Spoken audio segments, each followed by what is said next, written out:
Given the calls for protests from the president and his allies over the last several days and weeks?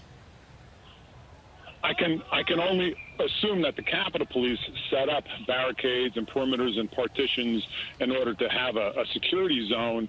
But, you know, anytime you have mass crowds who are dedicated and willing to go after a target or area, in this case, Congress, which is scary, it becomes very difficult for the police to be able to enforce a security line with restraint while people are trying to attack them and go through them.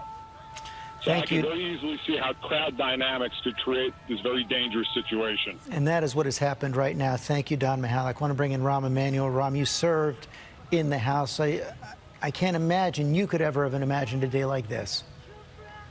Never. Not even, you know, in the wildest, like, so let's blow out the windows, let's see what would happen.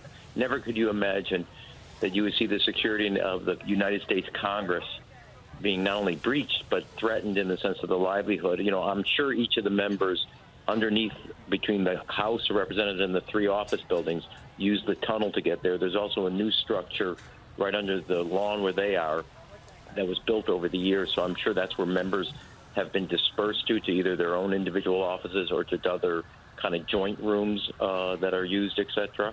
But never could see something like this, and not just the crowd and the kind of safety and security threat, but encouraged by a person in the Oval Office.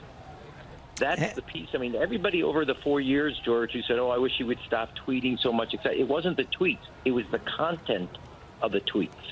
And each time each line was moved, you encourage something like this where people, basically everybody knows there's an inflammable moment. It's who somebody's going to like the match. And you have somebody in the Oval Office who hasn't done this to encourage people to take matters into their own hand and not abide by the rules of the law, let alone the customs of this country. And we just saw law enforcement there. You see them in combat gear heading into the United States Capitol. Again, something that you don't expect to happen in this country.